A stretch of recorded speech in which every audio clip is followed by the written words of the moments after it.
Hello friends, welcome to my channel passion for literature. और आज इस वीडियो में हम बात करेंगे 5 मोस्ट इम्पोर्टेंट फ्रेंच राइटर्स, जिनमें हैं Albert Camus, Jean Paul Sartre, Marcel Proust, Victor Hugo और एमिली जोला। तो आज इन मोस्ट इम्पोर्टेंट 5 फ्रेंच राइटर्स के बारे में हम इस वीडियो में बात करेंगे। तो आइए स्टार्ट करते हैं फ्रेंच राइटर्स। सबसे पहले नंबर पे हैं एल्बर्ट कैमू। एल्बर्ट कैमू जो बॉर्न हुए थे वो हुए थे 7 नवंबर 1913। डरियन के अंदर इनका जन्म हुआ था, ये अल्जीरिया के अंदर, और उनकी डेथ हुई थी 4 जनवरी 1960 विली बेल्विन फ्रांस के अंदर इनका जो है डेथ हुई थी। ये बेसिकली जो है he was a French philosopher, author and journalist. Albert Camus जो है he won the Nobel prize in literature at the age of 44 in 1957। 1957 में जो है उनको लिटरेचर के लिए नोबेल प्राइज भी मिला था, और उस टाइम जो उनकी एज थी वो 44 थी। और कैमू जो है basically he was the second youngest recipient in history, यानी सेकंड यंगेस्ट था जिनको हिस्ट्री के अंदर नोबेल प्राइज मिला था। उनके इम्पोर्टेंट वर्क्स हैं एल्बर्ट कैमू के the stranger, the plague, the myth of Sisyphus, the fall, the rebel. Camus's views contribute to the rise of the philosophy known as absurdism. जो Camus जो है उनकी जो फिलोसफी है वो ये माना जाता है, उसको एब्सर्डिज्म जो है उसके नाम से जो है वो जाना जाता है। नेक्स्ट है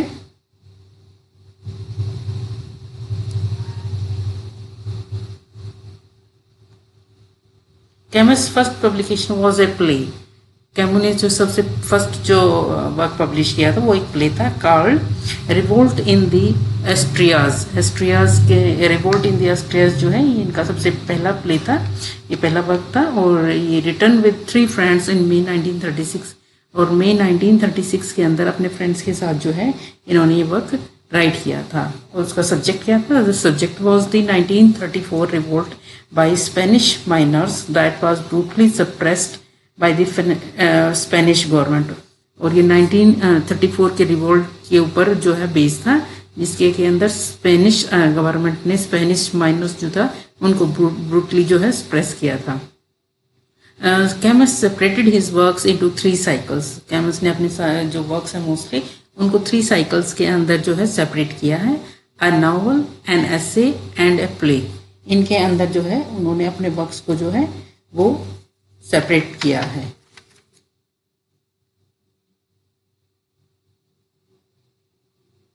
कैमस द फर्स्ट वॉज, और उनमें जो 3 साइकिल्स हैं उनमें the first cycle was the cycle of absurd. Cycle of absurd है जिसके अंदर वर्क्स कौन कौन से हैं? Consisted of the stranger, myth of Sisyphus and Caligula. ये जो है इनका फर्स्ट साइकिल जो है उन्होंने जो किया है सेपरेट किया है, तो उसका जो नाम दिया उन्होंने द साइकिल ऑफ एब्सर्ड। और इनके अंदर जो वर्क्स हैं वो है the stranger, myth of Sisyphus and Caligula. The second was the cycle of revolt. Cycle of revolt है which was included the play, the rebel and the just assassin. ये जो है 3 वर्क्स जिसके अंदर है। और जो थर्ड जो उनका साइकिल है उसके अंदर जो नेम दिया द साइकिल ऑफ लव, इसके अंदर कंसिस्टेड ऑफ नेमेसिस। नेमेसिस जो है ये वर्क को इंक्लूड किया है। कैमस 2 of Camus works were published posthumously. Actually 2 of Camus works were published after his death. The first entitle, जो फर्स्ट जो उनका वर्क जो रहा था जो उनकी डेथ के बाद पब्लिश हुआ था, तो उनका पहले का नाम था ए हैप्पी डेथ, जो कि 1970 के अंदर पब्लिश हुआ था। और सेकंड वाज अनफिनिश्ड नॉवल था सेकंड, द फर्स्ट मैन, और उस वर्क का नाम था द फर्स्ट मैन, जो कि 1995 के अंदर पब्लिश हुआ था, which Camus was writing before he died. और ये जो है कैमस तब राइट कर रहे थे जब उनकी डेथ से पहले जो है उन्होंने ये राइट किया था। It was basically N autobiographical work about his childhood in Algeria. Algeria में उनकी जो चाइल्डहुड थे उसके बारे में ये वर्क है। उसके बाद जो है उन्होंने शॉर्ट स्टोरीज भी लिखी हैं। शॉर्ट स्टोरी हैं the adulterous women, the silent man, the guest, Jonas और द आर्टिस्ट एट वर्क। ये उनकी कुछ इंपॉर्टेंट शॉर्ट स्टोरीज हैं। उन्होंने जो है कुछ नॉन फिक्शन बुक्स भी जो है वो राइट की हैं। तो उनकी नॉन फिक्शन जो बुक्स हैं वो है बिटविस्ट एंड बिटवीन, जिसको also translated at the wrong side and the right side. Betwixt and the between जो ये है इनका जो वर्क है, नॉन फिक्शन बुक है। इसका जो है दूसरा टाइटल भी है, उसको ट्रांसलेटेड जो है वो किया गया है the wrong side and the right side में। उसके बाद है नॉन फिक्शन बुक्स में the myth of Sisyphus and the rebel. उसके बाद उनके प्लेज जो हैं वो है Caligula, the misunderstanding, the siege, the state of siege, the just assassin. उसके बाद जो है उनके कुछ जो है एसेज भी हैं, the crisis of man, neither victims no executioner. ये जो है उनके प्लेज सॉरी एसेज हैं, the crisis of man, neither victim no executioner.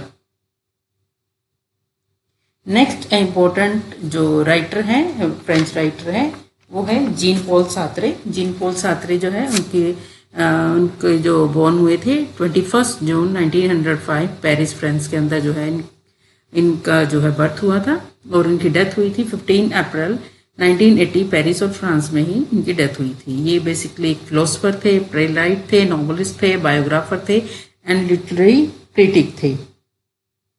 He was awarded in 1964 Nobel prize in literature, और ये इनको जो है 1964 के अंदर जो है लिटरेचर के लिए नोबेल प्राइज दिया गया था।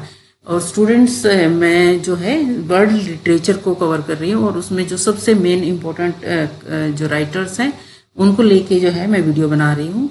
और आई होप कि ये जो वीडियोस हैं ये आपके लिए काफ़ी हेल्पफुल रहेंगे, चाहे वो आप किसी भी एग्ज़ाम के लिए प्रिपरेशन आप कर रहे हो तो उनके लिए। उनके अंदर बेसिकली जो आजकल एग्ज़ाम का पैटर्न है उसमें इंग्लिश लिटरेचर जो है पूरा सिलेबस कवर नहीं करता है, और इसके लिए आपको लिए ज़रूरी है कि आप कम ज़्यादा से ज़्यादा जो है वर्ल्ड लिटरेचर को कवर करें। तो इसी को ध्यान में रखते हुए, इसी की सोच के साथ ही जो है मैंने ये वीडियोस बनाए हैं। तो आई होप कि ये आपके लिए काफ़ी हेल्पफुल रहेंगे। सेकंड जो मेन इम्पोर्टेंट फ्रेंच राइटर है वो जीन पॉल सार्त्रे हैं। ये he was awarded in 1964 Nobel prize in literature. 1964 के अंदर इनको नोबेल प्राइज मिला था। मेन इंटरेस्ट क्या है? मेन इंटरेस्ट जो उनके रहे हैं वो रहे हैं मेटाफिजिक्स, एपिस्टोमोलॉजी, एथिक्स, कॉन्शियसनेस। ये जो है इनके अंदर इनको मेन इंटरेस्ट रहे हैं, और इनका इरा जो रहा है वो है 20th सेंचुरी फिलोसफी का रहा है। उसके बाद उनके मेन जो आइडियाज़ हैं, मेन आइडियाज़ क्या हैं उनका? Bad faith, nothingness, hell is the other people, situation, transcendence of the ego. ये कुछ इनके जो है मेन आइडियाज़ जो है उनके रही हैं। Actually actually when he was awarded in 1964 Nobel Prize in Literature, despite attempting to refuse it, he says that he always declined official honors and that a writer should not allow himself to be turned into an institution. यानी जब उनको Nobel prize 1964 के अंदर दिया गया था तो उन्होंने जो है लेने से मना कर दिया था, और ये उनकी लाइंस थी जो उन्होंने कही थी उस टाइम पे, a writer should not allow himself to be turned into an institution. उसके बाद जो है as a teacher, as a teenager in 1920s, Sartre became attracted to philosophy upon reading Henry Bergson's essay Time and Free Will। जो ऐसे था उनको जो Henry बर्गेसन जो लिखा था उनसे बहुत ज़्यादा इंस्पायर हुए थे ये। An essay on the immediate data of consciousness, ये जो है वर्क जो है वो हेनरी बर्गेसन का है, और उससे जो है बहुत ज़्यादा सात्रे जो है इंस्पायर हुए थे। सात्रे was also noted for his open relationship with prominent feminist and follow philosopher and writer Simone de Beauvoir. उनसे सिमोन डी बुआ से बहुत ज़्यादा जो है इम्प्रेस थे, उनके साथ रिलेशनशिप में थे। उसके बाद जो Sartre wrote successfully in a number of literary modes and made major contributor to literary criticism and literary biography.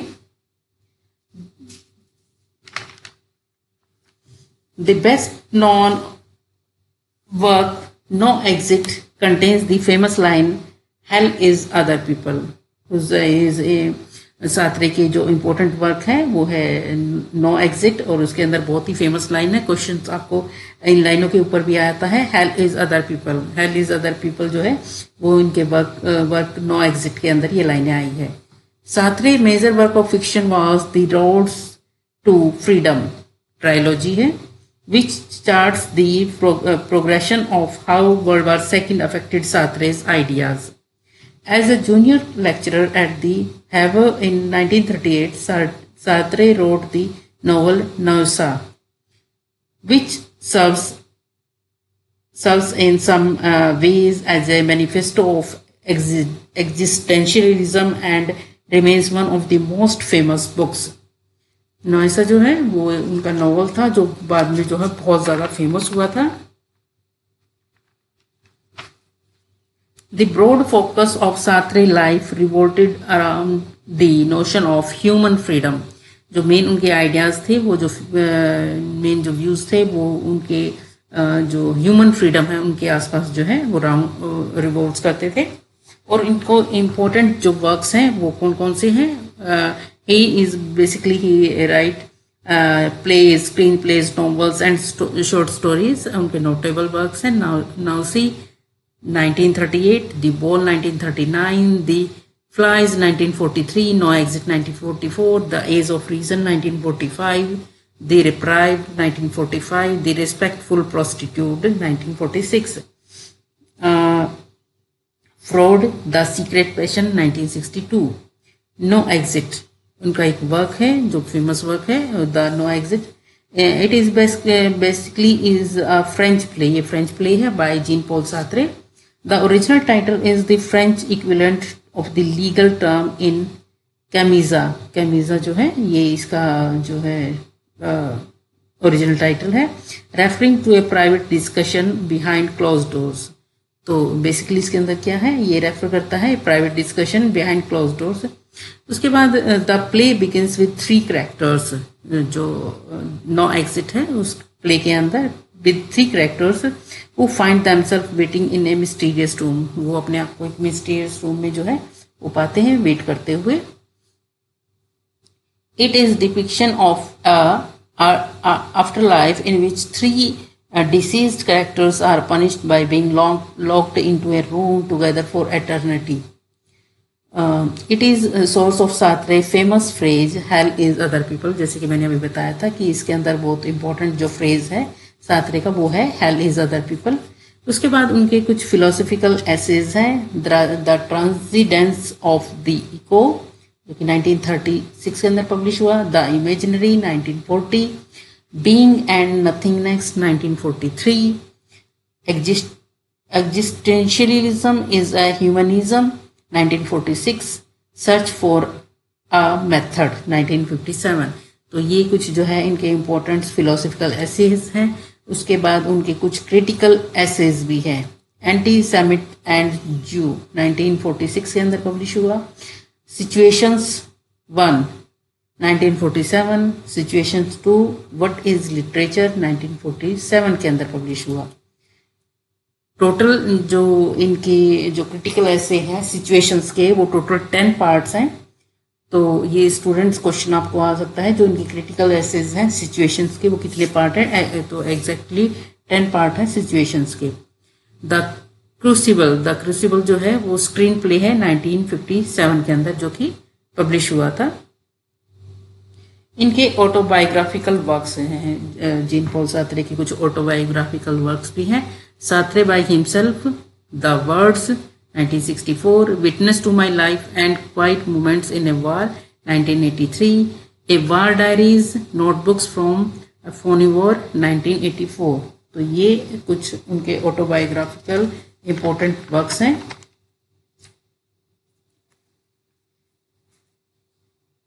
Next important writer हैं मार्शल प्राउस्ट। मार्शल प्राउस्ट जो है वो बहुत ही ज़्यादा इम्पोर्टेंट राइटर है एग्जाम के पॉइंट ऑफ से। इनका जो एग्जैक्ट नेम है, जो कंप्लीट नेम है वो वेल्टेन लुइस जॉर्ज एग्यूनी मार्शल प्राउस्ट, ये इनका कंप्लीट नेम है। इनका जो बॉर्न हुए थे, जो बर्थ डेट है वो है 10 जुलाई 1871 फ्रांस। उनकी डेथ जो हुई थी 18 नवंबर 1922 पेरिस फ्रांस के अंदर। ये जो है ये बेसिकली जो है एक नॉवलिस्ट थे, एसेइस्ट थे एंड क्रिटिक थे। और इनका जो नोटेबल वर्क है वो है इन सर्च ऑफ लॉस्ट टाइम। तो एग्जाम के अंदर जो क्वेश्चन आते हैं वो इनके इसी वर्क के ऊपर आते हैं, इन search of lost time.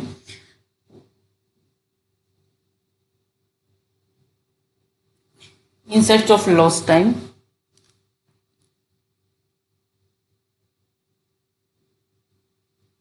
It was published in 7 parts in 1913 and 1927. He is considered by critics and writers to be one of the most influential author of the 20th century. In Search of Lost Time began in 1909 when Proust was 38 years old. It has more than 2000 characters. इस work के अंदर 2000 characters रहे हैं. Graham Greene called Proust the greatest novelist of the 20th century. In Search of Lost Time also translated as Remembrance of Things Past. तो जो questions हैं जो आपको वो एग्जाम में ये भी पूछा जा सकता है कि इसका जो है ट्रांसलेटेड जो किया गया है उसमें उसका नाम क्या है। तो रिमेम्बरेंस ऑफ थिंग्स पास्ट जो है वो इसका ट्रांसलेटेड नेम है। Much of In Search of Lost Time concerns the vast changes, most particularly the decline of the aristocracy and the rise of the middle classes that occurred in France during the Third Republic and the fin de siècle end of the century. By the age of 9, Proust has had his first serious asthma attack. Therefore, he was considered a sickly child. Proust spent long holidays in the village of Illyris. Illyris जो है वहाँ पे जो है उनके काफ़ी time जो है वहाँ पे स्पेंड किया है। This village became the model for the fictional town of Combray, where some of the most important scenes in Search of Lost Time takes place. तो इस जगह पे जो है In Search of Lost Time के बहुत सारे सीन्स जो है वो उन्होंने जो है डिपिक्ट किए हैं इसके अंदर। और इस जगह का जो फिक्शनल टाउन है वो है कॉम्ब्रे। कॉम्ब्रे जो है स्टूडेंट्स ये आप याद रखेंगे। तो in search of his poor health Proust serve a year 1889 to 90 in the French army, an experience that provided a lengthy episode in the Parmentiers War, part 3 of his novel. जो उसके 3 novels हैं उनका जो है एक part बना है जो उनका एक्सपीरियंस रहा है आर्मी के अंदर वो। In addition to the literary magazines from 1890 to 91 he published a regular society column in the journal Le Mensuel. Le Mensuel जो है एक जर्नल जो है उनके अंदर उन्होंने जो है एक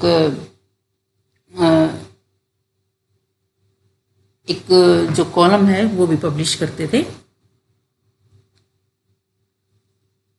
नेक्स्ट इंपॉर्टेंट राइटर है विक्टर हुगो।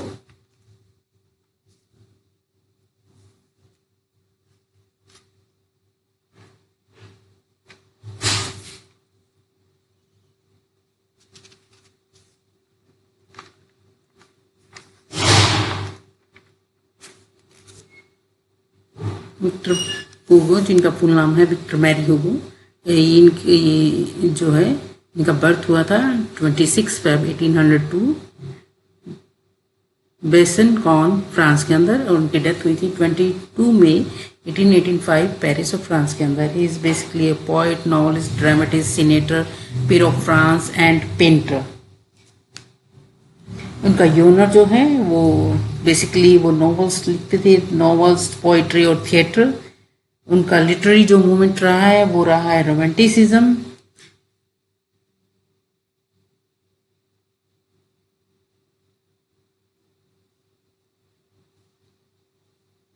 और इनके इम्पोर्टेंट जो वर्क्स हैं Les Miserables, Ruy Blas, the hunchback of Notre dam.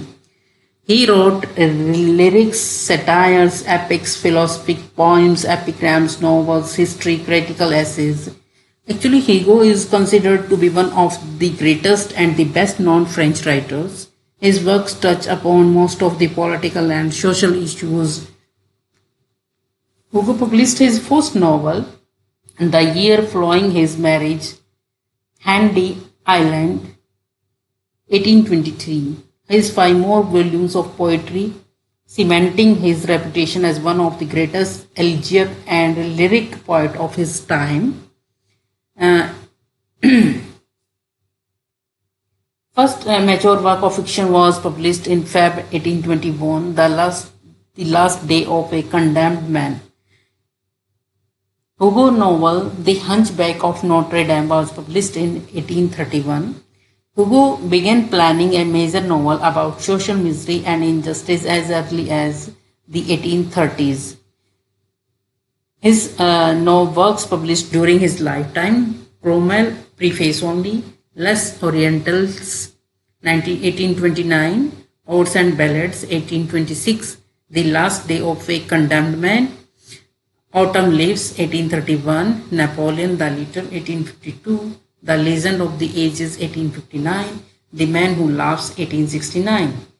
And novels, The Hunchback of Notre Dame was published in 1831. This is novel.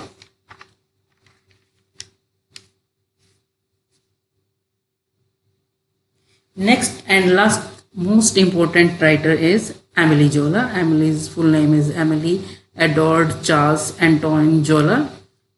His birth is 2 April 1840 Paris France में इनका birth हुआ था. Death इनकी हुई थी 29 सितंबर 1902 Paris France के अंदर. ही was a French novelist, journalist and playwright.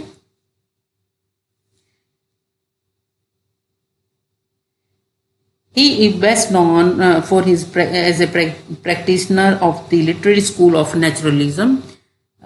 He was as an important contributor to the development of theatrical naturalism. तो ये स्टूडेंट्स आप याद रखेंगे कि एमिली जोला जो है वो उनका मेजर जो कंट्रीब्यूशन जो है वो था development of theatrical naturalism. Zola was nominated for the first and the second Nobel Prize in Literature in 1901 and 1902. Before his break as a writer, Zola worked for minimal play as a clerk in a shipping firm. He also wrote literary and art reviews for newspapers. During his early years, Zola wrote numerous short stories and essays for plays and 3 novels. His autobiographical novel is La Confession de Claude. ये उनका autobiographical novel है. More than half of Zola's novels were part of the 20 volumes. जो उनके mostly novels हैं वो part हैं उनके 20 volumes का. लेस जो उसका वॉल्यूम है उसका नाम है लेस रॉगन मैकार्ट साइकिल. ये जो है इनके वर्क का जो है जो इनका वॉल्यूम है उसका नाम है. इट डिटेल्स इसके अंदर क्या है. It details the history of a single family under the rain of Napoleon third. और नेपोलियन थर्ड के अंडर एक सिंगल फैमिली का जो है उसके बारे में जो है बताया गया है. On August 1887, the French daily newspaper Le Figaro published the Manifesto of the Life. जो है ये जो फ्रेंच डेली न्यूज़पेपर था ली फिगारो ने जो है पब्लिश किया था उनका work the manifesto of the 5.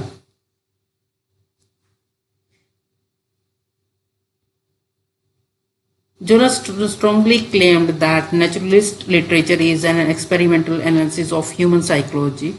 It was important to Zola that no character should appear larger than life.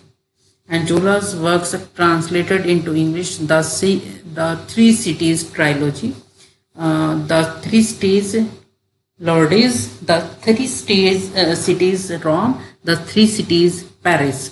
जो ये है ये ट्रायलॉजी है. और क्वेश्चन जो है इसकी ट्रायलॉजी के ऊपर आ सकता है कि द थ्री सिटीज ट्रायलॉजी में जो है उनका कौन कौन से पार्ट हैं. तो पहला जो पार्ट है वो है लॉर्डिस, सेकंड है रोम, थर्ड है पेरिस. तो नेक्स्ट उनका वर्क है the flood, the rush for the spoil, next है the soil, the joy of life, truth, the kill, ये कुछ इम्पोर्टेंट वर्क्स जो हैं वो जोला के हैं। उसके बाद द लाइफ ऑफ एमिली जोला 1937 is a well received film biography.